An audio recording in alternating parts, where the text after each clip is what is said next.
Bismillahirrahmanirrahim. Assalamualaikum warahmatullahi wabarakatuh. Alhamdulillahi wa kafa, wassalatu wassalamu ala nabiyihil mustafa wa ala alihi ahli sidki wal wafa, amma ba'd. Sobat FKM TV yang mudah-mudahan senantiasa dirahmati oleh Allah subhanahu wa ta'ala, alhamdulillah, puji syukur kita panjatkan kepada Allah subhanahu wa ta'ala yang masih memberikan kepada kita nikmat iman dan Islam.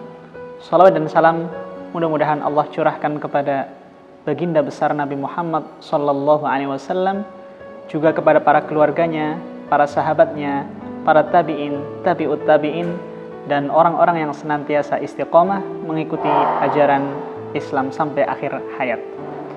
Sobat FKM TV yang dimuliakan oleh Allah subhanahu wa ta'ala, pada pertemuan sore yang lalu kita sudah sama-sama menyampaikan sebuah materi berkenaan dengan alamatus sa'ah as-sughra, ataupun tanda-tanda akhir zaman kecil, seperti merajalelanya kebodohan, banyaknya ulama yang wafat, kemudian merebaknya zina, kemudian riba, dan juga hal-hal yang lain yang pada hari ini kita bisa saksikan bersama. Insya Allah di kesempatan sore hari ini Al-Fakir ingin menyampaikan tentang materi alamatus sa'ah al-kubra, ataupun tanda-tanda hari kiamat besar.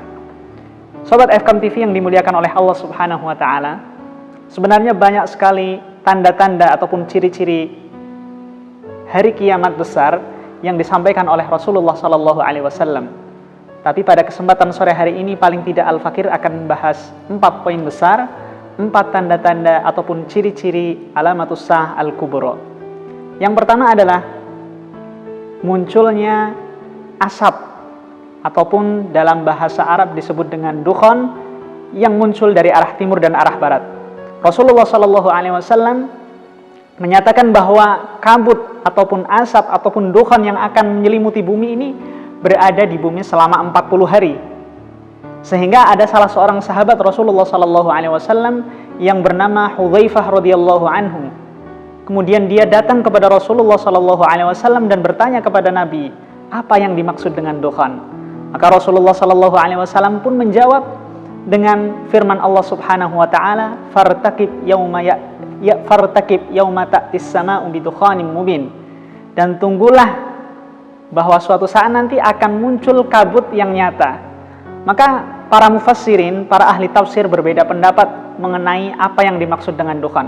Paling tidak Al-Imam Al-Qurtubi di dalam tafsirnya menyatakan ada 3 penafsiran makna dukhan dalam ayat tersebut. Yang pertama dikatakan inna fid dukhan aqwalun thalathah. Ada 3 perkataan ataupun 3 penafsiran dalam memaknai ad-dukhan. Yang pertama dikatakan annahu min asratis sa'ah wa lam ya'ti ba'd. Yang pertama para ulama mengatakan bahwa dukhan itu adalah salah satu tanda-tanda daripada hari kiamat yang belum pernah terjadi sebelumnya. Ini penafsiran pertama. Kemudian yang kedua, para ulama mengatakan anna dukhan ma asaba Quraisyan minal ju' hatta kana ar-rajul yara bainas sama'i wal ard dukhanan. Perkataan yang kedua itu adalah peristiwa ataupun kejadian yang menimpa orang-orang Quraisy pada zaman dulu, yaitu kejadian kelaparan. Sehingga tatkala itu ada seseorang yang ketika melihat apa yang ada di antara langit dan bumi, seolah-olah ada dukhan, ada asap ataupun ada kabut. Ini penafsiran yang kedua. Kemudian yang ketiga, innahu yauma fathi Makkah lamma hajabatis sama' al-ghubarah.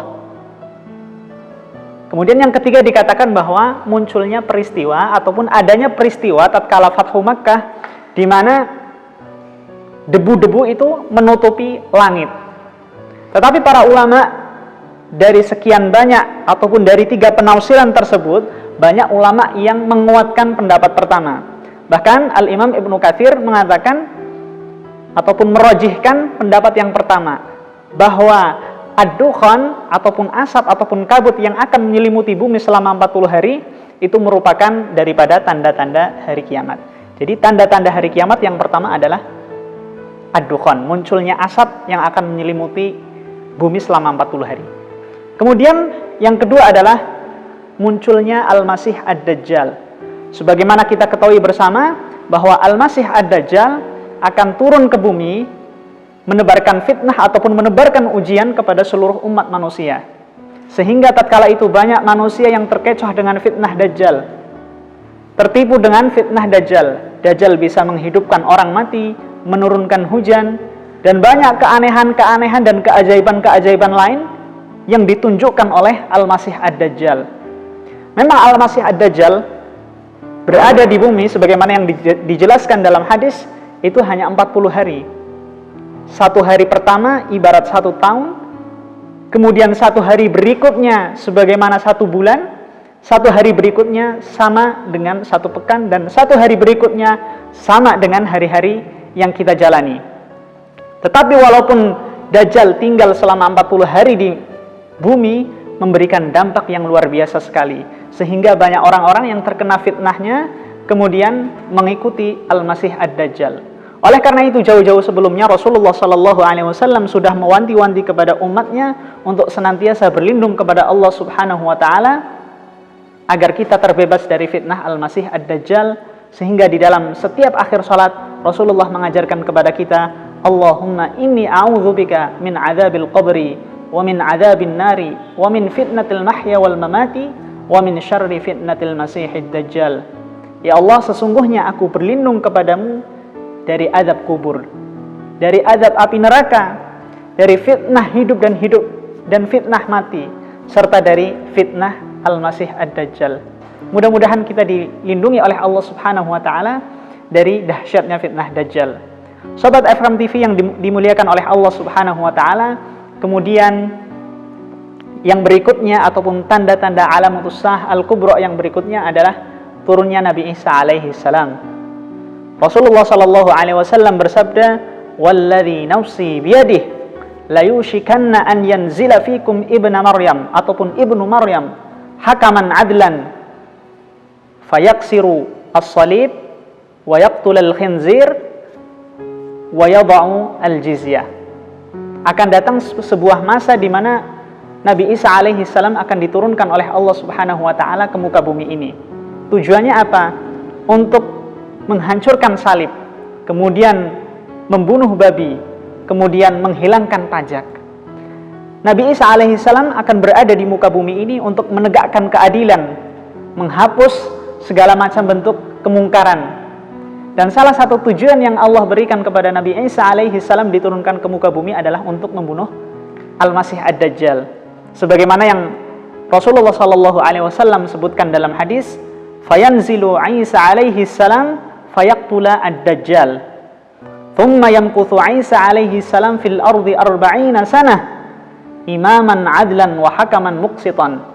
Jadi Nabi Isa nanti akan diturunkan oleh Allah Subhanahu wa Ta'ala ke muka bumi ini untuk membunuh Al-Masih Ad-Dajjal.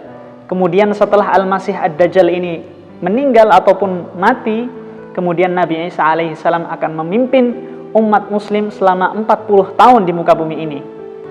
Beliau menegakkan keadilan, menjadi imam yang adil, kemudian juga menjadi hakim yang bijaksana.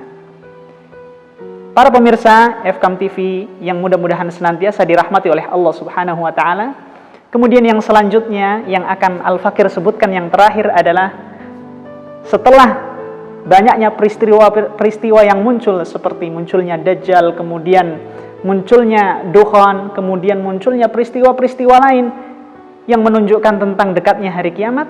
Kemudian yang berikutnya adalah ditiupnya sangkakala. Sobat FKM TV yang dimuliakan oleh Allah Subhanahu wa Ta'ala, adapun tanda-tanda hari kiamat yang Al-Fakir akan sebutkan yang terakhir adalah ditiupnya sangkakala. Jadi setelah banyaknya peristiwa-peristiwa ataupun tanda-tanda hari kiamat yang muncul, seperti keluarnya Dukhan, kemudian turunnya Nabi Isa alaihi salam dan munculnya Dajjal, setelah itu Allah Subhanahu wa Ta'ala akan meniupkan sangkakala. Tanda-tanda hari kiamat yang berikutnya adalah ditiupnya sangkakala. Allah Subhanahu wa Ta'ala berfirman, "Wa nufiqa fis suri fa sa'iqa man fis samawati wa man fil ard illa man syaa Allah, thumma nufiqa fihi ukhra fa idza hum qiyamun yanzurun." Pada hari itu sangkakala akan ditiup. Kemudian seluruh makhluk hidup yang berada di langit dan bumi akan mati semuanya. Illa man syaa Allah, kecuali siapa saja yang dikehendaki oleh Allah Subhanahu wa taala. Tsumma nufikha fihi ukhra. Kemudian setelah itu ditiupkanlah sangkakala untuk yang kedua kalinya. Fa idzahum qiyamun yanzurun. Maka setelah itu seluruh makhluk hidup akan bangkit menunggu keputusan dari Allah Subhanahu wa taala.